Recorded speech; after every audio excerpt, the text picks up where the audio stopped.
രാധാകൃഷ്ണൻ എന്ന പേരുള്ളതാകുന്ന ഒരു സഹോദരൻ, 52 വയസ്സുള്ള ഒരു സഹോദരൻ, തമിഴ്നാട്ടുകാരനാണ്. അദ്ദേഹം 63 ലക്ഷം രൂപയ്ക്കാണ് അദ്ദേഹം ലോട്ടറി എടുത്തിട്ടുള്ളത്. ലോട്ടറി എന്നിട്ട് അടിച്ചില്ല. 63 ലക്ഷം രൂപ ഹവായിലോട്ട് പോയി, കാറ്റിപ്പോയി. അള്ളാഹു ആക്കട്ടെ. 100 രൂപ, 200 രൂപ, 500 രൂപ ലോട്ടറി ഇങ്ങനെ ഡെയിലി എടുക്കാൻ എടുത്തെടുത്ത് എത്ര രൂപ പോയി? 63 ലക്ഷം രൂപ. ഞാൻ എൻ്റെ മൊബൈലിൽ സ്ക്രീൻഷോട്ട് എടുത്ത് വെച്ചിട്ടുണ്ട്. അങ്ങനെയൊന്നും ഇല്ലയെന്ന് പറയുന്നവരുടെ മോന്തയിലോട്ട് കാണിക്കാൻ വേണ്ടി. അള്ളാഹു തൗഫീഖ് തരട്ടെ. ഇന്നത്തെ ലേറ്റസ്റ്റ് ന്യൂസാണ് പറഞ്ഞത്. രാധാകൃഷ്ണൻ എന്നാണ് അദ്ദേഹത്തിൻ്റെ പേര്. ന്യൂസിൽ വന്നത്. അവസാനം അദ്ദേഹം കടം കയറിയിട്ട് അദ്ദേഹം എന്ത് ചെയ്ത് മരിച്ചേച്ചു. കാരണം ഇനി ജീവിക്കണ്ട, അതാണ് നല്ലത്. നഊദു ബില്ലാഹ്, അള്ളാഹു നമ്മളെ കാക്കട്ടെ. എവിടെയാണ് സമൂഹം എത്തിപ്പോകുന്നത്? ഇത് ഞാൻ വെറുതെ പറയുന്നൊന്നുമല്ല. ഇന്ന് ഏറ്റവും കൂടുതൽ ലോട്ടറി എടുക്കുന്നത് നമുക്കിടയിൽ തന്നെ തൊപ്പി ഇട്ടതും നല്ല തസ്ബീഹ് പിടിച്ചുകൊണ്ട് ഷെയ്ഖുൽ ഹദീസായിട്ട് വലിയ ചമയുന്ന ആളുകളുണ്ട്. പള്ളിക്കകത്തൊക്കെ വന്നിരുന്നത് ഭയങ്കര സ്റ്റൈലില്ല. ഇരുത്തൊക്കെ കണ്ടു കഴിഞ്ഞവർക്കും അയ്യോ കുത്തുബില്ല കത്താൻ പറഞ്ഞു, കൈ പിടിച്ച് മുത്താൻ തോന്നുന്നു. പരിപാടി എന്താ? ഇടയ്ക്കിടയ്ക്ക് അബുദാബിയിൽ പോയിട്ട് മറ്റേ ബിഗ് ടിക്കറ്റ് ഉണ്ട്, അതെടുക്കുക, അതിനകത്ത് ഷെയർ കയറുന്ന എടുത്തു വെച്ചിരിക്കുക. എന്നിട്ട് പോയി തസ്ബീഹ് കുറച്ചുകൊണ്ടിരിക്കുക. പടച്ചവനെ അത് അടിച്ചായിരുന്നെങ്കിൽ 6 കോടി രൂപ ഈ കിട്ടിയാലും. ഇപ്പോഴത്തെ ചെറുപ്പക്കാരൊക്കെ ഇതിൻ്റെ പരിപാടിയാണ്. പുറമെ ഭയങ്കര മാന്യൻ, ഭയങ്കര സൂഫി, നാട്ടിലെ വലിയ ഷെയ്ഖായിട്ട് ചമഞ്ഞ് നടക്കാൻ, എന്നിട്ട് കുരുത്തക്കേട് പരിപാടി.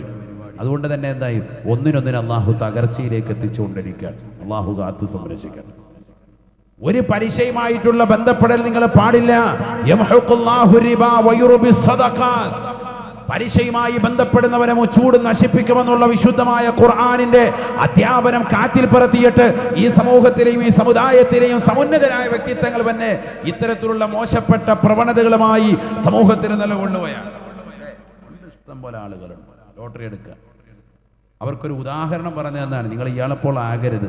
നിങ്ങൾ ഈ പൈസ ഇപ്പം ഇതുവരെ ഉള്ളത് കണക്ക് കൂട്ടി വെച്ചില്ല. മൂപ്പരത് കണക്ക് കൂട്ടിക്കൊണ്ടാണ് ആ ലക്ഷത്തിൻ്റെ കണക്ക് വന്നത്. നിങ്ങൾ കണക്ക് കൂട്ടിയിട്ടില്ല.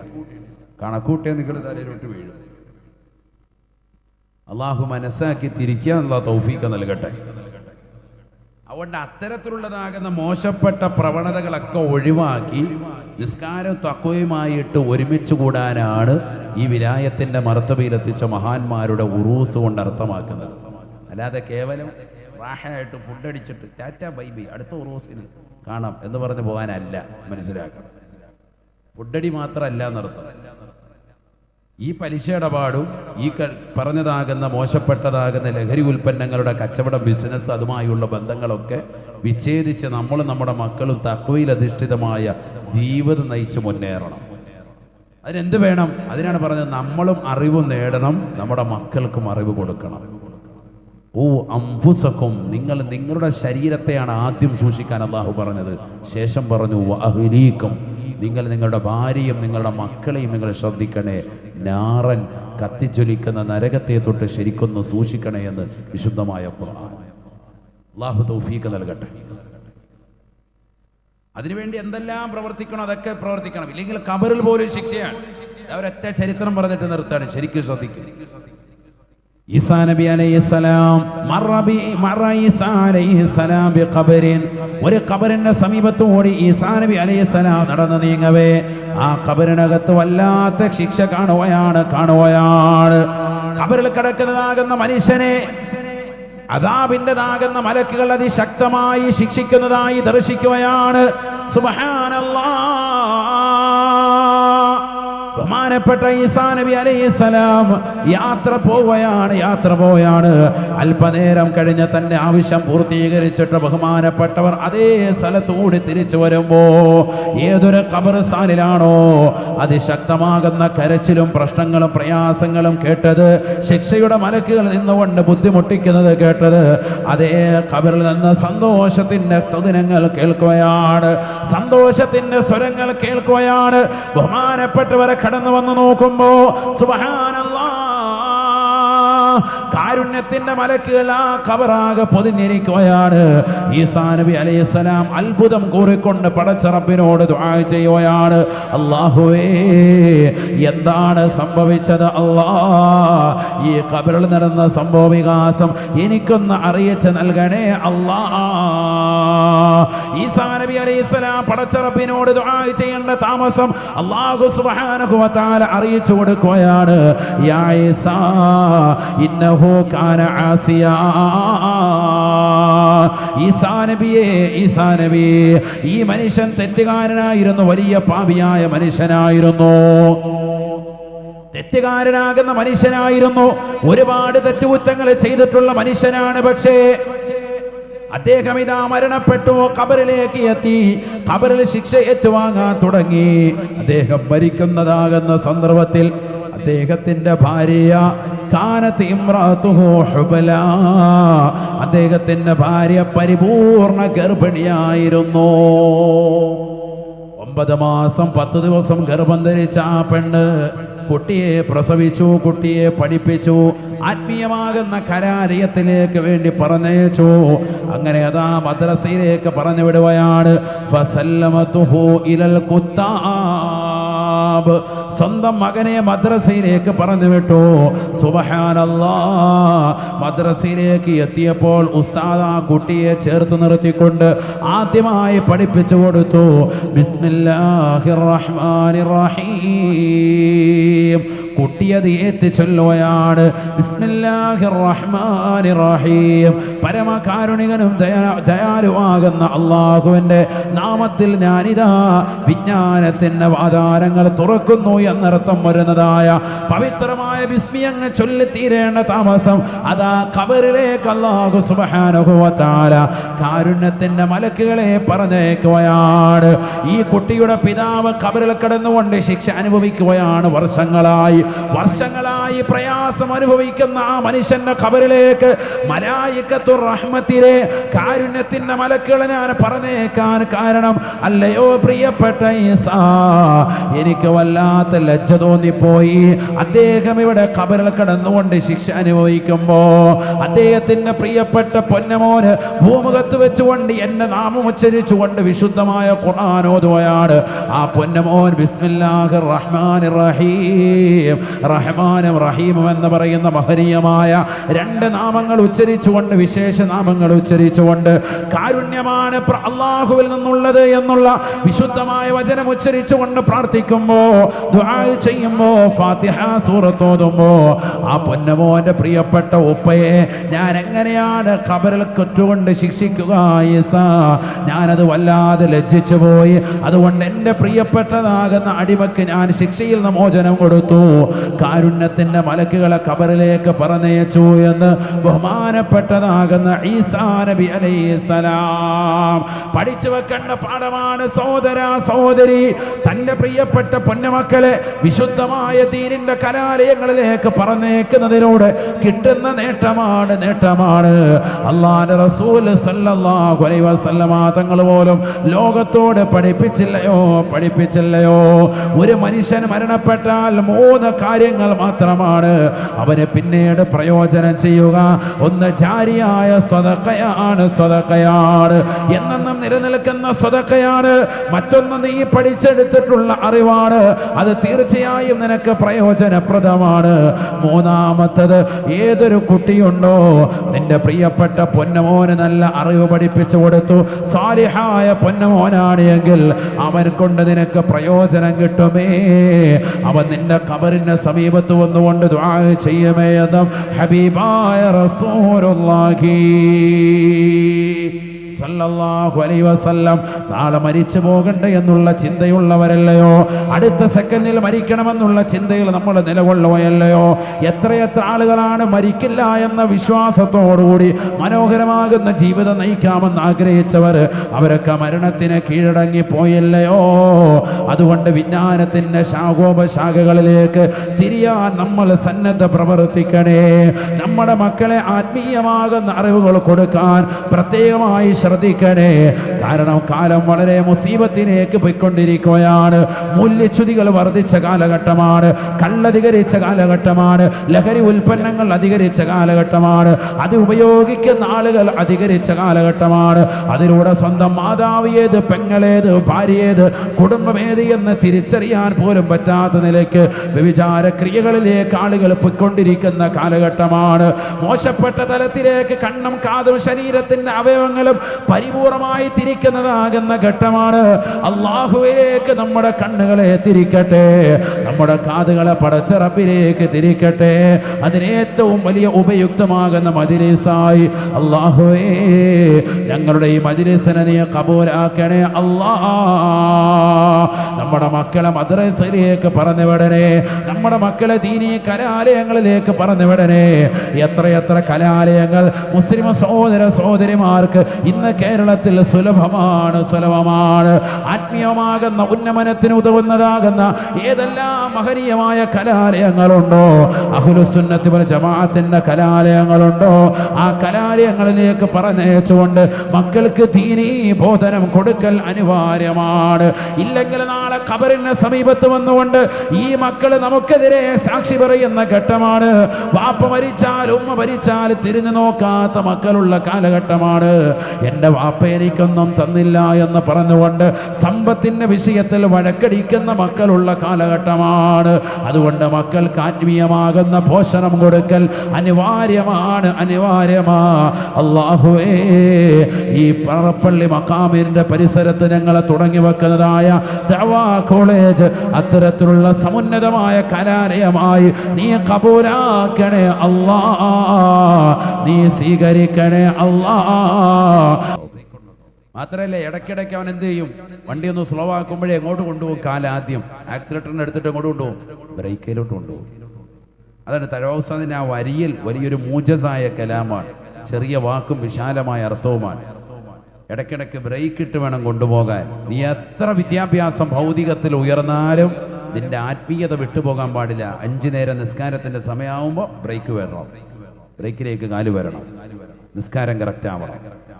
നോമ്പ്, റമദാനിൽ സുന്നത്തായ നോമ്പുകൾ, ഇബാദത്തുകൾ, പാപങ്ങളുടെ കണ്ണീരൊപ്പുന്ന വിഷയം, നിരാലംബർക്ക് അവലംബമാകുന്ന വിഷയം, ഏതെല്ലാം നന്മയാർന്ന പ്രവർത്തനങ്ങളുണ്ടോ അവിടെയൊക്കെ നീ ആക്സിലേറ്ററിൽ നിന്ന് കാലെടുത്തിട്ട് ബ്രേക്കിലേക്ക് വരണം, ആത്മീയതയിലേക്ക് നീ വരണം. ഇല്ലെങ്കിൽ അപകടമാണ്. ആത്മീയാണ് അതിൻ്റെ ബ്രേക്കടോ. ഭൗതിക വിദ്യാ വാഹനം കൊള്ളാമടോ, ആത്മീയ വിദ്യയാണ് അതിൻ്റെ ബ്രേക്കടോ. തഴവസ്ഥ ഭയങ്കര വരികളാണ്, രണ്ടും വേണം നമുക്ക്. നബിയുനാ റസൂലുള്ളാഹി സ്വല്ലല്ലാഹു അലൈഹി വസല്ലമ തങ്ങൾ അതുകൊണ്ട് തന്നെയാണ് ചോദിക്കുന്നത്, റബ്ബി സിദ്നി ഇൽമൻ നാഫിഅ, പ്രയോജനപ്രദമുള്ള അറിവിനെ എനിക്ക് നീ പഠിപ്പിച്ച് നൽകണേ അല്ലാഹ്.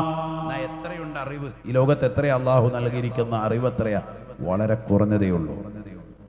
വമാ ഊതീതും മിനൽ ഇൽമി ഇല്ലാ ഖലീലാ. പരിശുദ്ധമായ ഖുർആനിലൂടെ അല്ലാഹു സുബ്ഹാനഹു വ തആല പഠിപ്പിക്കുകയാണ്, നിങ്ങൾക്ക് നൽകപ്പെട്ടിരിക്കുന്ന അറിവ് വളരെ കുറവ് മാത്രമാണ്. ഒരു സമുദ്രത്തിലേക്ക് നിങ്ങൾ ഒരു സൂചിയിട്ടാൽ ആ സൂചിയുടേതാകുന്ന അറ്റത്ത് എത്രമാത്രമാണോ ചെറിയ രീതിക്ക് വെള്ളം വന്നിന്റെ അംശം വന്ന് ചേരുന്നത്, അത്രമാത്രം അറിവാണ് അല്ലാഹുവിന്റെ അറിവിലേക്ക് ചേർത്ത് നോക്കിയിട്ട് നിങ്ങൾക്ക് ലഭിക്കുന്നത് എന്ന് വിശുദ്ധമായ ഖുർആൻ. ഈ ലോകത്ത് അല്ലാഹു നൽകിയിരിക്കുന്ന അറിവ് അത്രയേ ഉള്ളൂ. വിശാലമാകുന്ന ജലാശയത്തിലേക്ക് ഒരു ചെറിയ സൂചി ഇട്ടു, ആ സൂചി ഇങ്ങനെ ഉയർത്തുമ്പോൾ അതിൽ നിന്ന് ഉറ്റി വീഴുന്നതാകുന്ന ചെറിയ കണിക, ഇത്രയുണ്ട്. അത്രയേ ഉള്ളൂ ലോകർക്ക് മുഴുവൻ അല്ലാഹു നൽകിയ അറിവ്. ആ അറിവ് സമ്പാദിക്കാനാണ് അല്ലാഹു പറയുന്നത്. അതിങ്ങനെ അധികമായി ചോദിക്കണം, അതിന് പ്രായമില്ല. ഞാൻ 30, 50, 60 ഒക്കെ കഴിഞ്ഞ് ഇനിയിപ്പോൾ എന്തോ പഠിക്കാനാണ്, അങ്ങനെയല്ല. എത്ര വലിയ പ്രായമുള്ളവനും ഇൽമിനെ ചോദിച്ചു കൊണ്ടിരിക്കണം, അറിവ് സമ്പാദിക്കണം. ഒരു ദിവസം ഒരായത്തിന്റെ അർത്ഥമെങ്കിലും നമ്മൾ പഠിച്ചിട്ട് പോകണം. ഒരു ദിവസം ഒരായത്തിന്റെ അർത്ഥമെങ്കിലും, ഏറ്റവും ചുരുങ്ങിയത് അതിനുള്ള സമയം നമ്മൾ കണ്ടെത്തണം. പിന്നെ എന്ത് കാര്യം? ഇല്ലെങ്കിൽ പിന്നെ എന്തിനു കാര്യം? നേരം വെളുത്ത നാട്ടുകാരുടെ മുഴുവൻ കാനൂത്തിന് പോകാൻ നമുക്ക് സമയമുണ്ട്. രാവിലെയും പോവും, വൈകിട്ടും പോവും, പിറ്റേ ദിവസം പോവും, 3 നേരവും പോവും. 3 കാനൂത്ത് കഴിഞ്ഞാൽ 5ാമത്തെ കാനൂത്തുണ്ടെങ്കിൽ അവിടെയും പോവും, പള്ളം ഇറയ്ക്കും. ഇതിനൊക്കെ സമയം ഇഷ്ടം പോലെ ഉണ്ട്. ഒരു 5 മിനിറ്റ് ഇരുന്നിട്ട് ഖുർആൻ പഠിക്കാൻ നമുക്ക് സമയമില്ല എങ്കിൽ പിന്നെ എന്ത് മോമിനാണ് നീ എന്ത് സത്യവിശ്വാസിയാണ്? അപ്പൊ നിനക്ക് ഖുർആനിനോടൊരു പ്രതിബദ്ധതയോ ഒരു കമ്മിറ്റ്മെന്റോ ഒരു താല്പര്യവും നിനക്കില്ല. നീ ഖുർആനിൽ നിന്ന് ഒളിച്ചോടുകയാണ്. അള്ളാഹു നമ്മളെ കാത്തു സംരക്ഷിക്കട്ടെ. അള്ളാഹു നമ്മളെ കാത്തു സംരക്ഷിക്കട്ടെ. മുസ്ലിം സമുദായത്തിൽ നിന്ന് ചില ആളുകൾ ഒളിച്ചോടുന്നു എന്നുള്ള വാർത്തയാണ് ഈ അടുത്തിടെ കടന്നു വരുന്നത്. എക്സ് മുസ്ലിമുകൾ സൃഷ്ടിക്കപ്പെടുന്നു. ഭയങ്കര വാർത്തയാണ് അല്ലേ? 24, 25 വയസ്സുള്ളതാകുന്ന ചെറുപ്പക്കാർ പോലും മതകലാലയങ്ങളിൽ നിന്ന് പഠിച്ചിറങ്ങിയ വിദ്യാർത്ഥികൾ പോലും ഞങ്ങൾക്കിടയിലേക്ക് വന്നു എന്ന് ചില ആളുകൾ അവകാശപ്പെടുകയാണ്. അവരുടെ കാര്യമൊന്നും പറയണ്ട. അവർ പഠിച്ച കലാലയത്തിൽ പോയി അന്വേഷിക്കണം. മൊബൈൽ ഫോൺ ഉപയോഗിക്കാൻ പാടില്ല. അവസാനം അത് ഉപയോഗിച്ചുകൊണ്ട് ഇരുന്നു. എന്താ കണ്ടുകൊണ്ടിരുന്നതെന്ന് പിന്നെ ഞാൻ പറയേണ്ട കാര്യമില്ലല്ലോ. അങ്ങനെ കണ്ടുകൊണ്ടിരുന്നതിൻ്റെ പേരിൽ അവസാനം ഉസ്താദുമാർ പിടിച്ച് അവിടെ ഉപയോഗിക്കാൻ പാടില്ല എന്ന് വിലക്കേർപ്പെടുത്തിയിരുന്നതാകുന്ന കലാലയത്തിൽ മൊബൈൽ ഫോണിൻ്റെ ദുരുപയോഗം കണ്ടപ്പോൾ അവർ പിടിച്ച് ആ കലാലയത്തിൽ നിന്ന് പുറത്താക്കി. ആ പയ്യനാണ് പിന്നീട് ഡൽഹിയിൽ പോയി പഠിച്ച് നേരത്തെ പറഞ്ഞതുപോലെ ബിസ്മി ചൊല്ലി പഠിക്കേണ്ടതാകുന്ന കാര്യങ്ങൾ പഠിക്കാതെ വേറെ ചില പുസ്തകങ്ങൾ നിരീശ്വരവാദത്തിൻ്റെയും യുക്തിവാദത്തിൻ്റെയും പുസ്തകങ്ങളൊക്കെ വായിച്ച് പഠിച്ച അവസാനം അല്ല ഇല്ല എന്ന് പറയുന്ന ഒരു ആശയത്തിലേക്ക് പുറത്തേക്ക് പോയി. ഉസ്താദുമാരുടെ ഗുരുത്തക്കേട് മുഖേന. അള്ളാഹു നമ്മളെ കാക്കട്ടെ. എന്നിട്ടിപ്പോൾ 12 വർഷം പഠിച്ചിറങ്ങിയതാകുന്ന കലാലയം പഠിച്ചിറങ്ങി അവിടുന്ന് ബിരുദം കൊടുത്തിട്ടില്ല. അവിടെ മൊബൈൽ ഫോൺ പിടിച്ചതിൻ്റെ പേരിൽ പുറത്താക്കിയതാണ്. എന്നിട്ട് പിന്നെ ആ കലാലയത്തിനെതിരെ പത്രസമ്മേളനം നടത്തിയിട്ട് സമൂഹത്തിൽ കടന്നുകൂടിയിരിക്കുകയാണ്. നിൽക്കട്ടെ, ഇങ്ങനെയുള്ള ആളുകൾ വരുമ്പോൾ ചിലർ പറയും ഇസ്ലാമിൽ നിന്ന് അങ്ങനെ പോയി, അങ്ങനെ ആൾ പോയി, ഇങ്ങോട്ട് പോയി. ഇസ്ലാമിലേക്ക് വന്നത് എന്താ ഇവിടെ ചർച്ച ചെയ്യാത്തത്? 2 ആഴ്ച മുൻപല്ലേ ഇവിടെ ഇസ്ലാമിലേക്ക് കടന്നു വന്നത്? തമിഴ്നാട്ടുകാരിയാകുന്ന മോട്ടിവേഷണൽ സ്പീക്കറാകുന്ന ശബരിമല എന്ന സ്ത്രീ ഇസ്ലാമിലേക്ക് വന്നത് എന്തുകൊണ്ട് മുസ്ലിം സമുദായത്തിലെ സഹോദരങ്ങൾ ശ്രദ്ധിക്കാതെ പോയി?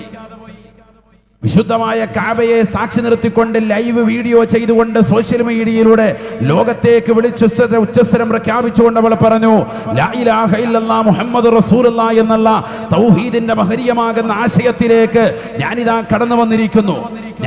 ഏതൊരു പ്രത്യയശാസ്ത്രത്തിലാണ് നിലകൊണ്ടിരുന്നത്. ആ മോശപ്പെട്ടതാകുന്ന ശാസ്ത്രത്തിന്റെ ശാഖോപശാഖകൾ മുഴുവനും ഒഴിവാക്കി വിശുദ്ധ ഇസ്ലാമിൻ്റെതാകുന്ന തെരുനീളിലേക്ക് ഞാനിതാ കടന്നു വന്നു. ഞാൻ പരിശുദ്ധ പ്രവാചകന്റെ പ്രിയപ്പെട്ട മകളാകുന്ന ഫാത്തിമ ബീവിയുടെ പേര് സ്വീകരിച്ച് ശബരിമല എന്ന പേര് ഒഴിവാക്കിക്കൊണ്ട് ഫാത്തിമ ബീവി എന്ന നാമധേയത്തിൽ ഞാനിതാ മുസ്ലിം ആയിരിക്കുന്നു എന്ന് പറയുകയാണ്. എന്തുകൊണ്ട് ആ പെണ്ണിന് ഇവിടെ ചർച്ച ചെയ്യപ്പെടുന്നില്ല? അപ്പൊ ഇസ്ലാം മതത്തിലേക്ക് ഇവിടെ കൂലം കുത്തി ആളുകൾ ഒഴുകുന്നുണ്ട്. ഒരു ഭാഗത്ത് അത് ഈ സമൂഹം അറിയാതെ പോകരുത്. പ്രത്യേകിച്ച് സോഷ്യൽ മീഡിയയിലുള്ളതാകുന്ന തരംഗങ്ങൾ സൃഷ്ടിക്കുന്ന യുവാക്കളും യുവതികളും അത് ശ്രദ്ധിക്കാതെ പോകരുത്. മുസ്ലിമും ആകുന്നുണ്ട്, നമ്മൾ പഠിക്കാതെ പോയത് കൊണ്ടാണ്. ഇഷ്ടം പോലെ ആളുകൾ മുസ്ലിമായിട്ടുണ്ട്. കാരണം അതുകൊണ്ട് ഈ ദീൻ യഥാർത്ഥ ദീനാണ് എന്നും ഇത് പരിശുദ്ധമാണ് എന്നും ഇതിൽ കളങ്കമില്ല എന്നും അമുസ്ലിമീങ്ങളാകുന്ന സഹോദര സമുദായത്തിൽപ്പെട്ടവരോട് വരെ സ്നേഹത്തിൽ പരിപൂർണമായി ശ്രദ്ധ ചെലുത്തി കഴിയണമെന്നും പഠിപ്പിച്ചതാകുന്ന മതമാണ് വിശുദ്ധ ഇസ്ലാം.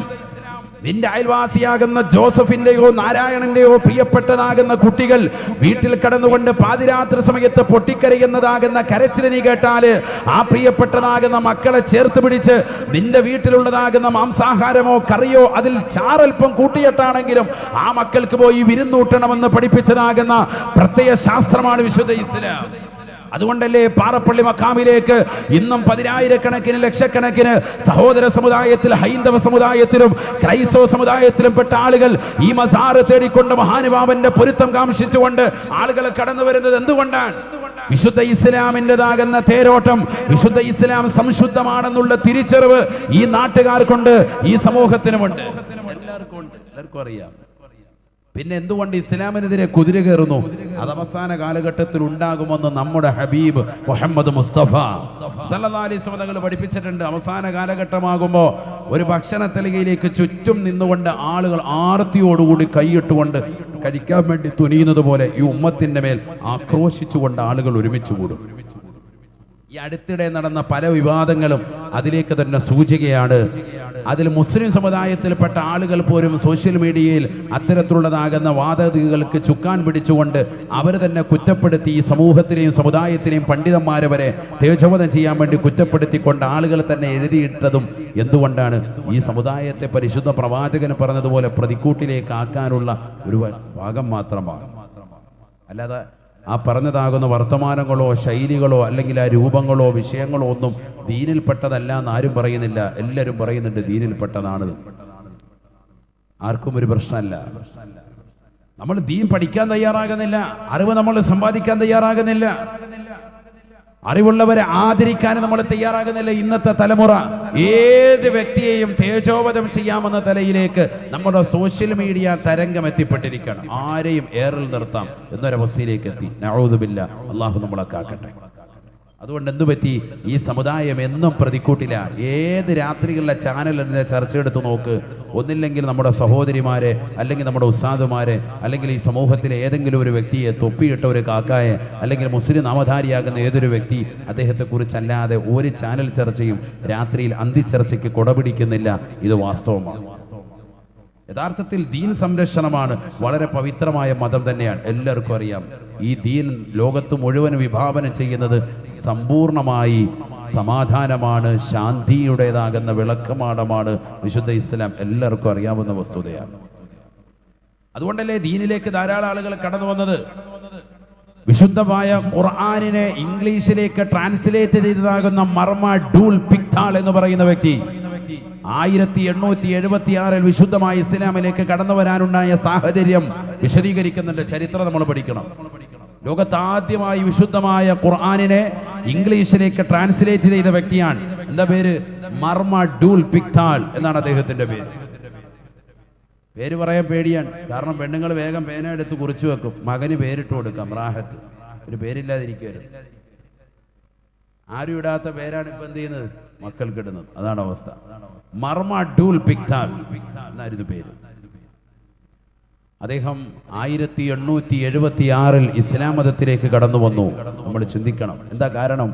മട്ടുപ്പാവിൽ നിന്നുകൊണ്ട് താഴേക്ക് നോക്കുമ്പോൾ ഒരു വലിയ വൃദ്ധൻ, പടുവൃദ്ധനായ ഒരു മനുഷ്യൻ, ആരോഗ്യ ദൃഢഗാത്രനാകുന്ന ഒരു ചെറുപ്പക്കാരനെ മർദ്ദിക്കുകയാണ്, ആഞ്ഞടിക്കുകയാണ്. ചെറുപ്പക്കാരന് കുറേ നേരമായി തല്ല് കിട്ടുന്നു, പൊതിരെ തല്ല് കിട്ടി. ചെറുപ്പക്കാരൻ ഏറ്റുവാങ്ങുന്നു. അദ്ദേഹം ഒന്ന് കൈ വീശിയാൽ ആ കൈ വീശുന്നതിന്റെ കാറ്റ് മതി ഈ വലിയ പ്രായമുള്ള മനുഷ്യൻ നിരത്തി വീഴാൻ. അത്രയേറെ നല്ല ആരോഗ്യമുള്ള ചെറുപ്പക്കാരന്. പക്ഷെ ഈ പ്രായം ചെന്ന മനുഷ്യന്റെ അടി മുഴുവനും എരന്ന് വാങ്ങുന്നു, ഏറ്റുവാങ്ങുന്നു. വൈകുന്നേര സമയമാണ്, ആളുകൾ കൂടി നിൽപ്പുണ്ട്. അവസാനം അവശനായി അടിച്ചതാകുന്ന വയോവൃദ്ധൻ അടിയെല്ലാം കൊടുത്ത് ക്ഷീണിതനായി അദ്ദേഹം ഒരു ഭാഗത്തിരിക്കുമ്പോൾ ഈ മനുഷ്യൻ നേരെ ചെന്നുകൊണ്ട് ചോദിച്ചു, മർമ ഡൂൽ പിക്താൾ എന്ന അമുസ്ലിമായ സഹോദരൻ ആ ചെറുപ്പക്കാരന്റെ ചാരത്ത് വന്നിട്ട് ചോദിച്ചു, നിനക്കൊന്ന് ഇദ്ദേഹത്തെ ഒന്ന് പെരുമാറിക്കൂടായിരുന്നു? തിരിച്ചൊന്ന് അടിച്ചുകൂടെ? അല്ലെങ്കിൽ അദ്ദേഹത്തെ ഒന്ന് പിടിച്ച് തള്ളിയാ പോരെ? അദ്ദേഹം ഇത്രയും അടി തരുന്നത് വരെ നീ എന്തിനാ പരിപൂർണമായി അത് ഏറ്റുവാങ്ങാൻ വേണ്ടി നിലകൊണ്ടത് എന്ന് ചോദിക്കുമ്പോൾ അദ്ദേഹം പറഞ്ഞ ഒരു മറുപടിയുണ്ട്. സഹോദരങ്ങളെ വളരെ ശ്രദ്ധിക്കണം. അദ്ദേഹം പറഞ്ഞത്, എൻ്റെ ദീൻ അതിന് പഠിപ്പിച്ചിട്ടില്ല, ഞാനൊരു മുസ്ലിമാണ്, മുസ്ലിം സഹോദരനാണ്. അദ്ദേഹത്തിൽ നിന്ന് ഒരല്പം പൈസ ഞാൻ കടം വാങ്ങിയിട്ടുണ്ട്. ആ കടം വാങ്ങിയ പൈസ അതിൻ്റെ അവധി എത്തിയിട്ടും തിരിച്ചു കൊടുക്കാത്തതിൻ്റെ പേരിലാണ് അദ്ദേഹം എന്നെ തല്ലിയത്. കാരണമുണ്ട്. പ്രായമുള്ള ഒരു മനുഷ്യനാണ് അദ്ദേഹം. ഞാൻ ചെറുപ്പക്കാരനായ വ്യക്തിയാണ്. എൻ്റെ പ്രവാചകൻ പറഞ്ഞ ഒരു വചനമാണ് അതിൻ്റെ കാരണം. ഞാൻ തിരിച്ചു തല്ലാത്തതിൻ്റെ മല്ലം യർഹം സഗീറന വലം യുഖിർ കബീറന ഫലൈസ മിന്നാ ശഫീഉന റസൂലുള്ളാഹി സ്വല്ലല്ലാഹു അലൈഹി വസല്ലം. ചെറിയ കുട്ടികളോട് കരുണ കാണിക്കാത്തവൻ, മുതിർന്നവരോട് ബഹുമാനിക്കാത്തവൻ എന്നിൽ പെട്ടവനല്ല എന്ന് പരിശുദ്ധ റസൂൽ സല്ലല്ലാഹു അലൈഹി വസല്ലമ തങ്ങളുടെ വചനമുണ്ട്. ആ ഒരൊറ്റ വചനത്തെ മുൻനിർത്തിയിട്ടാണ് ഞാൻ ആ മനുഷ്യനെ തല്ലാതിരുന്നത്, അല്ലെങ്കിൽ പിടിച്ച് പുറകോട്ട് മാറ്റാതിരുന്നത് എന്ന് ഈ ആരോഗ്യ ദൃഢഗാത്രനായ മനുഷ്യൻ പറഞ്ഞതിൻ്റെ ഒരൊറ്റ കാരണത്താൽ ആ ഹദീസ് പഠിക്കാൻ തുനിഞ്ഞു മർമ ഡൂൽ പിക്താൾ എന്ന മനുഷ്യൻ. ഹദീസ് പഠിച്ചു, അതിന്റെ ആശയം മനസ്സിലാക്കി. വിശുദ്ധ ഇസ്ലാം എന്ന് പറയുന്നത് വിശാലമാകുന്ന മതങ്ങളെ ഉൾക്കൊള്ളുന്ന, വിശാലമാകുന്ന സംസ്കാരങ്ങൾ ഉൾക്കൊള്ളുന്നതാകുന്ന മഹനീയമാകുന്ന ഒരു ആദർശമാണ് എന്ന് മനസ്സിലാക്കിയിട്ട് വിശുദ്ധമായ ഖുർആൻ അദ്ദേഹം പഠിക്കാൻ തുനിഞ്ഞു. അവസാനം ഖുർആൻ പഠിച്ച് ലോകത്താദ്യമായി അദ്ദേഹം ഖുർആൻ വ്യാഖ്യാനമാകുന്ന ഗ്രന്ഥം അദ്ദേഹം ഇംഗ്ലീഷിലേക്ക് ട്രാൻസ്ലേറ്റ് ചെയ്തു. മർമ ഡൂൽ പിക്താൾ എന്ന മനുഷ്യൻ മുസ്ലിമായി അദ്ദേഹം. സഹോദരങ്ങളെ, ആ ഒരൊറ്റ പ്രശ്നത്തിന്റെ പേരിൽ എന്ന് നമ്മൾ മനസ്സിലാക്കണം. ഇതൊക്കെ ഈ സമൂഹം നമ്മൾ മനസ്സിലാക്കണം. അപ്പോൾ ഏതെങ്കിലും ഒരു ചെറുപ്പക്കാരൻ അമുസ്ലിമാകുന്നതിനായിട്ട് എക്സ് മുസ്ലിമുകൾ അധികരിക്കുന്നു. അവിടെ കണ്ടില്ലേ ചാനൽ ചർച്ച, ഉസ്താദെ ഇവിടെ കണ്ടില്ലേ എന്ന് നിങ്ങളാരും ഉറഞ്ഞു തുള്ളണ്ട. ഇവിടെ ഇസ്ലാമിലേക്ക് പാശ്ചാത്യ രോഗങ്ങൾ മുഴുവനും അടക്കി നിങ്ങൾ നോക്കിയാൽ ദീനിലേക്ക് ആളുകൾ ഇങ്ങനെ കടന്നു വന്നുകൊണ്ടിരിക്കുകയാണ്. കാരണം ദീനിന്റെ ആദർശം പരിപൂർണമാണ്, സംശുദ്ധമാണ്, ഇത് ശാന്തിയുടെ മതം തന്നെയാണ്. ആർക്കും അതിൽ അഭിപ്രായ വ്യത്യാസമില്ല. എതിർക്കുന്നവർക്ക് പോലും അറിയാം വിശുദ്ധ ഇസ്ലാം യഥാർത്ഥമായി ലോകത്തെ വിഭാവനം ചെയ്യുന്നത് സമാധാനവും ശാന്തിയുമാണ്. അങ്ങനെ തന്നെയാണ്. അള്ളാഹു തൗഫീഖ് നൽകുമാറാവട്ടെ. നമ്മുടെ ഇവിടെ കണ്ടില്ലേ, മണിക്കൂറുകളോളമായിട്ട് എത്ര വണ്ടികളാണ്, ഒരു ബ്ലോക്ക് പോലും ഇല്ലാതെ പോകുന്ന കണ്ടില്ലേ. നമ്മുടെ സമുദായത്തിന്റെ പ്രത്യേകതയാണത്. ചെറുപ്പക്കാർ നിന്നിട്ട്, വാലണ്ടിയേഴ്സായി നിന്നിട്ട് അവർ മണിക്കൂറുകളായി നിന്ന് റോഡിൽ നിന്ന് കറക്റ്റായി നിയന്ത്രിച്ചു പോവാൻ. വേറെ ഏതെങ്കിലും ഒരു സമ്മേളനങ്ങളോ പരിപാടികളാണെങ്കിൽ തടഞ്ഞു നിർത്തിയിട്ട് ഇന്നത്തേക്കില്ല, നാളെ വൈകുന്നേരം ഇതിലെ അല്ലെങ്കിൽ ഈ റോഡ് ബ്ലോക്കാണ് എന്ന് പറയും. നമ്മുടെ സമുദായത്തിന്റെ പ്രത്യേകതയാണത് വിളിച്ചുകൊടുക്കുന്നത്. ഒരാളോട് പോലും ഒരു വിവേചനം നമ്മൾ കാണിക്കാറില്ല. അങ്ങനെ ചെയ്യുന്നവൻ വിശുദ്ധ ഇസ്ലാമിൽപ്പെട്ടവനുമല്ല. നിൽക്കട്ടെ അവിടെ. ഞാൻ സാന്ദർഭികമായി ഒന്ന് സൂചിപ്പിച്ചു മാത്രം, കാലികമായി ചില വിഷയങ്ങളൊന്ന് സൂചിപ്പിച്ചു എന്ന് മാത്രമേ ഉള്ളൂ. അപ്പോൾ വിശുദ്ധമായി ഇസ്ലാമിൽ അറിവ് നമ്മൾ സമ്പാദിക്കണം. അതിനുവേണ്ടി നമ്മുടെ സമയങ്ങളെ ചെലവഴിക്കണം. ഏതെല്ലാം അവസരങ്ങൾ കിട്ടുമോ അതെല്ലാം നമ്മൾ വിനിയോഗിക്കണം. നമുക്കൊക്കെ ഖുർആൻ ഓതാൻ അറിയാത്തവർ ഇന്നും നമ്മുടെ തലമുറകളിലുണ്ട്. ഈ റമദാനിൽ പോലും ഖുർആൻ ഖത്മ് തീർക്കാത്തവരുണ്ട്. ഓ സഹോദരൻ എന്നോട് പറഞ്ഞു, ഉസ്താദേ, വിശുദ്ധമായ ഖുർആനിലെ ഈ കഴിഞ്ഞ റമദാനിൽ അര ജുസു എനിക്ക് ഓതാൻ സാധിച്ചിട്ടുള്ളൂ. അര ജുസു ഈ കഴിഞ്ഞ റമദാനിൽ. നല്ല ആരോഗ്യമുള്ളൊരു ചെറുപ്പക്കാരനാണ്. പക്ഷെ വേണ്ട രീതിക്കുള്ള ആത്മീയ വിദ്യാഭ്യാസം അദ്ദേഹത്തിന് കിട്ടിയിട്ടില്ല, ശിക്ഷണം കിട്ടിയിട്ടില്ല. അതുകൊണ്ട് ഖുർആൻ ഓതാൻ അദ്ദേഹത്തിന് സാധിക്കുന്നില്ല. വിക്കി ഒരു വിധത്തിൽ ഓതി തീർത്തത് അര ജുസ് ആണ്. പക്ഷെ അതിന് വലിയ മഹത്വമാണ്. വിക്കി വളരെ പ്രയാസപ്പെട്ടുകൊണ്ട് ഖുർആൻ ഓതാൻ പരിശ്രമിക്കുന്നവന് 2 കൂലിയുണ്ട് എന്ന് സയ്യിദുനാ റസൂലുള്ളാഹി സ്വല്ലല്ലാഹി അലൈഹി വസല്ലം. വലിയ കൂലിയാണ്, ചെറിയ കാര്യമല്ല, വലിയ പ്രതിഫലം കിട്ടുന്ന കാര്യമാണ്. അതിനെ നമ്മൾ നിസ്സാരമായി തള്ളേണ്ടതില്ല. നമ്മളിൽ എത്ര പേർ ഈ വിശുദ്ധമായ റമദാനിൽ ഖുർആൻ ഖത്മ് തീർത്തവരുണ്ട്? ഈ കഴിഞ്ഞ റമദാനിൽ ഇമാമുന ഷാഫി റളിയല്ലാഹുവിന്റെ മദ്ഹബിന്റെ അനുയായികളാകുന്ന നമ്മൾ ദുഃഖിക്കണം നല്ലതുപോലെ. കാരണം ഒരു ദിവസം 2 ഖത്മ് തീർക്കുമായിരുന്നു റമദാനിൽ ഇമാമുന ഷാഫി റളിയല്ലാഹു. റമദാൻ കഴിഞ്ഞാൽ അദ്ദേഹം ദിനേന 1 ഖത്മ് പൂർത്തീകരിക്കും. കാരണം പകല് മുഴുവനും ദറസാണ് മുതഅല്ലിമീങ്ങൾക്ക്, രാത്രി മുഴുവനും ഖുർആൻ ഓതലാണ്. 1 ഖത്മ് ഡെയിലി ഓതും.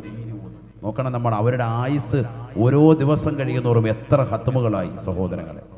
റമദാനിലാണെങ്കിൽ ദറസെല്ലാം നിർത്തിവെച്ചു, എന്നിട്ട് ഖുർആൻ തന്നെ പരിപാടി. സുബഹി കഴിഞ്ഞ് ഓതാനിരിക്കും, മഗ്രിബിന് തൊട്ട് മുമ്പ് ഖത്മ് ഓതി ദുആ ചെയ്യും, 1 ഖത്മ് തീർക്കും. മഗ്രിബ് കഴിഞ്ഞ് അടുത്ത ഖത്മ് തുടങ്ങി വെക്കും. തഹജ്ജുദിന്റെ സമയത്ത് സുബഹിക്ക് മുമ്പ് എഴുന്നേറ്റ് 2ാമത്തെ ഖത്മ് ഓതി ദുആ ചെയ്യും. സഹോദരങ്ങളെ, ദിവസം 2 ഖത്മ്, റമദാൻ കഴിയുമ്പോൾ 60 ഖത്മ്. നമ്മൾ എവിടെ എത്തി നിൽക്കുന്നു, അവരൊക്കെ എവിടെ എത്തി നമ്മൾ ചിന്തിക്കണം. നമ്മൾ ഈ ഉറൂസോടനുബന്ധിച്ച് മഹാന്മാരെ അനുസ്മരിക്കുമ്പോൾ നമ്മൾ ഇതും അനുസ്മരിക്കണം. നമ്മൾ അവരിലേക്ക് എത്താനും നമുക്ക് എന്തൊക്കെ ഉപോത്ബലകമായ ഘടകങ്ങളുണ്ടോ അതെല്ലാം നമ്മൾ സംശീകരിക്കണം. നമ്മൾ തഖ്വയിൽ അല്പം കൂടി ഉയരാൻ ശ്രമിക്കണം. അവർ നമുക്ക് കാണിച്ചു തന്ന മാതൃക വസ്ത്രവിധാനത്തിൽ അത് നമ്മൾ ശ്രദ്ധിക്കണം. നെരിയാണിക്ക് താഴെ വസ്ത്രം ധരിക്കാൻ പാടില്ല. നമ്മുടെ ഔറത്തുകൾ പരിപൂർണമായി മറച്ചുകൊണ്ട് നടക്കണം. നമ്മുടെ സംസാരം നമ്മൾ വളരെയേറെ ശ്രദ്ധിക്കണം. നേരത്തെ സൂചിപ്പിച്ചതുപോലെ കുട്ടികളോടുള്ള കരുണ നമുക്ക് കടന്നു വരണം. മുതിർന്നവരോടുള്ള ബഹുമാന ആദരവുകൾ നമ്മൾ കാത്തു സംരക്ഷിക്കണം. അയൽപക്ക ബന്ധങ്ങളും സാമൂഹിക ബന്ധങ്ങളും കുടുംബ ബന്ധങ്ങളും നമ്മൾ ശാക്തീകരിക്കണം. ഇന്ന് മലപ്പുറം ജില്ലയിലെ ഒരു സ്ഥലത്തുള്ള ഒരു വീഡിയോ വല്ലാതെ സോഷ്യൽ മീഡിയയിൽ വൈകുന്നേരത്ത് വൈറലായിരുന്നു. ഒരു ഉമ്മ അടക്കം സഹോദരിമാരടക്കം വഴിയുടെ വിഷയത്തിൽ കൂട്ടത്തല്ലിൽ കലാശിക്കുന്നത് ഒരുപക്ഷെ പല ചാനലുകളിൽ നിങ്ങൾ കണ്ടിട്ടുണ്ടാകും. ഇല്ലെങ്കിൽ ഇനി കാണാൻ പോവാൻ വലിയ ചർച്ചയായിട്ടുണ്ട് സോഷ്യൽ മീഡിയ. മുസ്ലിം സമുദായത്തിൽപ്പെട്ടവർ തലയിൽ മുഖമക്കനയ്ക്ക് കെട്ടിന് നിലകൊള്ളുന്നതാകുന്ന ഉമ്മയും പെങ്ങളും മക്കളും അടക്കം അവർ കാണിക്കുന്ന പരിപാടി സോഷ്യൽ മീഡിയയിൽ തരംഗമാകുകയാണ്. എന്താണ് സമൂഹത്തിന്റെ അവസ്ഥ? അരച്ചാണ് വഴിയുടെ വിഷയത്തിലൊക്കെ ഈ സമൂഹം ഇന്നും നടുറോഡിലിറങ്ങിയിട്ട് പരപുരുഷന്മാരുമായി വഴക്കടിക്കുകയും തല്ലുണ്ടാക്കുകയും ചെയ്യുന്നതിന്റെ യുക്തിബോധം എന്താണ്? അവിടെയും ഈ സമൂഹം പ്രതിക്കൂട്ടിലാണ്. നഊദു ബില്ലാഹ്, അല്ലാഹു നമ്മളെ കാക്കുമാറാവട്ടെ. നമ്മൾക്ക് അറിവ് നഷ്ടപ്പെട്ടു പോയിരിക്കുന്നു, ലജ്ജ നഷ്ടപ്പെട്ടു പോയിരിക്കുന്നു. അതാണ് ഏറ്റവും കൂടുതൽ നമ്മൾ മനസ്സിലാക്കേണ്ടത്. നമ്മൾ ഇനി ഒരു കാലഘട്ടത്തിലേക്ക് പോയിക്കൊണ്ടിരിക്കുകയാണ്. അന്ന് അറിവ് സമ്പാദിക്കാത്തവർ ഖേദിക്കുമേ എന്ന് വിശുദ്ധമായ ഖുർആൻ. വഖാലൂ ലൗ കുന്നാ നസ്മഉ نسمع أو نعقل ما كنا في أصحاب السعير فاعترفوا بذنبهم فسحقا لأصحاب السعير. പരിശുദ്ധമായ ഖുർആൻ സൂറത്തുൽ മുൽക്കിലൂടെ അല്ലാഹു സുബ്ഹാനഹു വ തആല ഓർമ്മപ്പെടുത്തുകയാണ്, ഒരു വിഭാഗം ആളുകളെ നാളെ നരകത്തിലേക്ക് അല്ലാഹു സുബ്ഹാനഹു വ തആല വലിച്ചെറിയുമ്പോൾ ആ നരക കുണ്ടാരത്തിലേക്ക് പ്രവേശിപ്പിക്കപ്പെടുന്ന ആളുകൾ അവർ വിളിച്ചു പറയുകയാ ലൗ കുന്നാ നസ്മഉ ഔ നഅഖിലു മാ കുന്നാ ഫീ അസ്ഹാബിസ് സഈർ. പരിശുദ്ധമായ ഖുർആൻ കേൾക്കുകയും ആ ഖുർആൻ അനുസരിച്ചുകൊണ്ട് ജീവിതത്തെ ക്രമപ്പെടുത്തുകയും ചിട്ടപ്പെടുത്തുകയും ചെയ്തിരുന്നെങ്കിൽ ഒരിക്കലും നമ്മൾ ഇത്തരത്തിലുള്ളതാകുന്ന നരകമുണ്ടാരത്തിലേക്ക് വലിച്ചെറിയപ്പെടുമായിരുന്നില്ല റബ്ബേ, വലിച്ചെറിയപ്പെടുമായിരുന്നില്ല അല്ലാഹ്. ഫഅതറഫൂ ബിദംബിഹിം ഫസുഹഖൻ ലിഅസ്ഹാബിസ് സഈർ. അവർ ദുനിയാവിൽ വിജ്ഞാനം പഠിക്കാതെ പുറംതിരിഞ്ഞതിന്റെ അപകടം അവർ തിരിച്ചറിയുകയാണ്. ദുനിയാവിൽ വഅദ് പറഞ്ഞുകൊണ്ട് ഉലമാക്കൾ സദസ്സിലേക്ക് ക്ഷണിച്ചപ്പോൾ, മദ്രസകളിലേക്ക് ഉസ്താദുമാര് ക്ഷണിച്ചപ്പോൾ, ദീനീ കലാലയങ്ങളിലേക്ക് ശ്രദ്ധ ചെലുത്തപ്പോൾ തിരിഞ്ഞു നിന്നതായ ആളുകളാണ് അവർ. ഇന്നതാ ഖേദിക്കുകയാണ്. അല്ലാഹുവേ, എനിക്ക് സമയമുണ്ടായിരുന്നു അല്ലാ, എൻ്റെ മക്കളെ ഇന്ന കലാലയത്തിലേക്ക് ചേർക്കാനുള്ള അവസരങ്ങൾ ഉണ്ടായിരുന്നു അല്ലാ. പാറപ്പള്ളിയിൽ തുടങ്ങി വച്ചതാകുന്ന ദഅവാ കോളേജിലേക്ക് എൻ്റെ പ്രിയപ്പെട്ട പൊന്നുമോനെ ചേർക്കാമായിരുന്നു അൽബേ, ഞാൻ ദീനി ബോധത്തിലേക്ക് മക്കളെ നടത്തിയില്ലല്ലോ അല്ലാ. ഫഅതറഫൂ ബിദംബിഹിം, അവരുടെ തെറ്റുകുറ്റങ്ങൾ അവർ മനസ്സിലാക്കുകയാണ്, പക്ഷേ വൈകി പോയിരിക്കുകയാണ്. ഫസുഹഖൻ ലിഅസ്ഹാബിസ് സഈർ, നരകത്തിലേക്ക് പ്രവേശിക്കപ്പെടുന്നവർക്ക് സർവനാശമാണ്. ഈ ദുനിയാവിൽ അടിച്ച് പൊളിച്ച് രസിച്ച് രമിച്ച് നീ കളിച്ച് രസിച്ചവനല്ലയോ, ഖുർആനിന്റെ വചനങ്ങളെ അവഗണിച്ചവനല്ലയോ, വഅദ് കേൾക്കാതെ പുറംതിരിഞ്ഞ് നിന്നവനല്ലയോ, ആലിമീങ്ങളുടെ വചനങ്ങൾക്ക് ശ്രദ്ധ കൊടുക്കാതെ പുറംതിരിഞ്ഞ് നിന്നവനല്ലയോ, സ്വന്തമായി പഠിക്കുകയോ കലാലയങ്ങളിലേക്ക് പോയിക്കൊണ്ട് പഠിക്കാൻ തയ്യാറാവുകയോ മദ്രസ വിദ്യാഭ്യാസത്തിന് പ്രസക്തി നൽകുകയോ ചെയ്യാതെ നിലകൊണ്ടവനല്ലയോ. ഫഅതറഫൂ ബിദംബിഹിം ഫസുഹഖൻ ലിഅസ്ഹാബിസ് സഈർ. ഇന്നിതാ നരക കുണ്ടാരത്തിലേക്ക് പ്രവേശിക്കപ്പെടുകയാണ്. ഇനി ഖേദിച്ചിട്ട് കാര്യമില്ല എന്ന് വിശുദ്ധമായ ഖുർആൻ. അതുകൊണ്ടല്ലേ പരിശുദ്ധമായ ഖുർആനിലൂടെ അല്ലാഹു സുബ്ഹാനഹു വ തആല വ്യക്തമായി പഠിപ്പിക്കുകയാണ്, യാ അയ്യുഹല്ലദീന ആമനൂ ഖൂ അൻഫുസകും വ അഹ്ലീകും നാറാ. അല്ലയോ സത്യവിശ്വാസികളെ, മുഅ്മിനീങ്ങളെ, പാറപ്പള്ളിയിലുള്ള ജനങ്ങളെ മാത്രമായിട്ടല്ല അല്ലാഹു വിളിക്കുന്നത്, ലോകത്തുള്ള മുഴുവൻ സത്യവിശ്വാസികളെയും വിളിച്ചുകൊണ്ട് അല്ലാഹു പറയുകയാണ്, നിങ്ങൾ നിങ്ങളുടെ സ്വന്തം ശരീരത്തെ സൂക്ഷിക്കണേ, വഅഹ്ലീകും നിങ്ങളുടെ കുടുംബത്തെയും സംരക്ഷിക്കണേ, നാറാ കത്തിച്ചൊലിക്കുന്നതാകുന്ന നരകകുണ്ടാരത്തിലേക്ക് പ്രവേശിക്കാതെ പരിപൂർണമായി ശ്രദ്ധ ചെലുത്തണേ. നരകത്തിലേക്ക് പ്രവേശിക്കാതെ നിങ്ങൾ നിങ്ങളുടെയും നിങ്ങളുടെ കുടുംബത്തെയും പരിപൂർണമായി ശ്രദ്ധിക്കണേ എന്ന് വിശുദ്ധമായ ഖുർആൻ. കാരണം ഇതാ നരകത്തെ അല്ലാഹു സുബ്ഹാനഹു വ തആല സൃഷ്ടിച്ചിരിക്കുകയാണ്, സംവിധാനിച്ചിരിക്കുകയാണ്, അതിലേക്കുള്ള വഴികളും തുറന്നിട്ടിരിക്കുകയാണ്. സ്വർഗത്തിലേക്ക് പ്രയാണം നടത്താനുള്ള വഴികളും അല്ലാഹു തുറന്നു വച്ചിരിക്കുകയാണ്. സ്വർഗത്തിലേക്കുള്ള വഴികളിൽ എത്തിപ്പെടാൻ അറിവ് സമ്പാദിക്കാനുള്ള കലാലയങ്ങളും അല്ലാഹു നൽകിയിരിക്കുകയാണ്. അതിനാണ് മദ്രസകൾ തുറക്കപ്പെട്ടത്. ഈ വിശുദ്ധമായ ശവ്വാലിൽ കഴിഞ്ഞ ആഴ്ചകളിൽ തന്നെ മദ്രസകൾ തുറന്നില്ലയോ? ആ മദ്രസകളിലേക്ക് നമ്മുടെ മക്കളെ പറഞ്ഞു വിടണേ. അവർക്ക് ഖുർആനിന്റെ വഴി തെളിയിച്ചു കൊടുക്കണേ. അള്ളയില്ല എന്ന് പറയുന്ന യുക്തിവാദത്തിലേക്കും നിരീശ്വരവാദത്തിലേക്കും മതനിരാസത്തിലേക്കും ലിബറസത്തിന്റെ വാദം ഉന്നയിച്ചുകൊണ്ട് സ്വതന്ത്ര ചിന്താഗതിക്കാരുമൊക്കെ സോഷ്യൽ മീഡിയയിൽ ഉറഞ്ഞു തുള്ളുന്ന കാലഘട്ടമാണ്. അള്ളാഹുവിനെ കുറിച്ച് പഠിപ്പിച്ചു കൊടുക്കാൻ, പരിശുദ്ധ പ്രവാചകരെ പഠിപ്പിച്ചു കൊടുക്കാൻ നിങ്ങൾ തുനിയണേ. മക്കൾക്ക് നിർബന്ധമായും മദ്രസ വിദ്യാഭ്യാസം അനിവാര്യമാക്കണേ, അനിവാര്യമായി കൊടുക്കണം. അള്ളാഹു തൗഫീഖ് നൽകട്ടെ. അറിവ് മക്കൾക്ക് കൊടുത്തേ പറ്റൂ. അത് ചെറുപ്പത്തിലേ മക്കൾക്ക് കൊടുക്കണം. ഉമ്മയുടെ മടിത്തട്ടിൽ നിന്ന് അറിവ് കൊടുത്ത് 7 വയസ്സെത്തുമ്പോൾ പ്രിയപ്പെട്ട മകനോട് നിസ്കരിക്കാൻ വേണ്ടി കൽപ്പിക്കണേ. മുറു ഔലാദക്കും വഹും അബ്നാഉ 7 സിനീന വദ്രിബൂഹും അലൈഹാ. നിങ്ങൾ നിങ്ങളുടെ പ്രിയപ്പെട്ടതാകുന്ന മക്കളെ 7 വയസ്സെത്തുമ്പോൾ നിസ്കരിക്കാൻ വേണ്ടി കൽപ്പിക്കണം. അവർ 10 വയസ്സെത്തിയിട്ടും നിസ്കരിക്കുന്നില്ല എങ്കിൽ അവരെ അടിച്ചുകൊണ്ട് നിസ്കരിപ്പിക്കണം. വിശുദ്ധമായ ഇസ്ലാം മുറിവേൽപ്പിക്കാത്ത നിലയ്ക്ക് അവർക്കൊരു ഉപദേശം കൊടുത്തുകൊണ്ട് നിസ്കരിക്കാൻ നിങ്ങൾ കൽപ്പിക്കണം. ഇത് പ്രായം 50 ആയിട്ടും പാപ്പ തയ്യാറാകുന്നില്ല. മക്കൾക്ക് 25 വയസ്സായി 30 വയസ്സായി നിസ്കരിക്കാൻ വേണ്ടി വാപ്പ ഇന്നുവരെ അതിനുവേണ്ടി ശ്രദ്ധ ചെലുത്തുന്നില്ല. സമൂഹം എവിടെ എത്തിപ്പോയി? അതുകൊണ്ട് തന്നെയല്ലേ സമൂഹത്തിലെ കള്ളും കഞ്ചാവും മയക്കുമരുന്നുമൊക്കെ ചെറുപ്പക്കാർക്കിടയിൽ വ്യാപകമായി. ഇന്നത്തെ ചെറിയ കുട്ടികളിൽ 8ാം ക്ലാസ്സിലും 10ാം ക്ലാസ്സിലും ഒക്കെ പഠിക്കുന്ന മക്കൾക്ക് പോലും മാരകമാകുന്ന ലഹരി ഉൽപ്പന്നങ്ങൾ ഉപയോഗിച്ചുകൊണ്ട് നിലകൊള്ളുന്ന മക്കളായി മാറി. നഊദു ബില്ലാഹ്. അല്ലാഹു നമ്മളെ കാക്കുമാറാവട്ടെ. എവിടം വരെ എത്തി? ഇപ്പൊ കഴിഞ്ഞ ദിവസം കൊച്ചി മെട്രോ, ആ മെട്രോണക്ക് പൂന്തോട്ടം ഉണ്ടാക്കിയിട്ടുണ്ട്.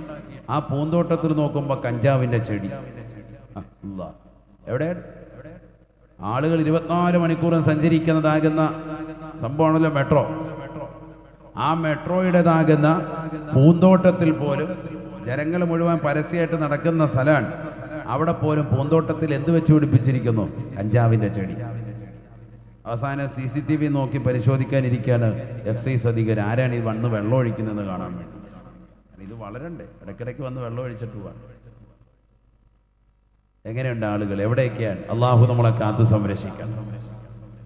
എങ്ങനെയെങ്കിലൊക്കെ നട്ടു വളർത്തിയിട്ട് 5 പൈസ ഉണ്ടാക്കാൻ നോക്കുകയാണ്. തരികിട നമ്പറുകളുമായിട്ട് ഇറങ്ങാൻ.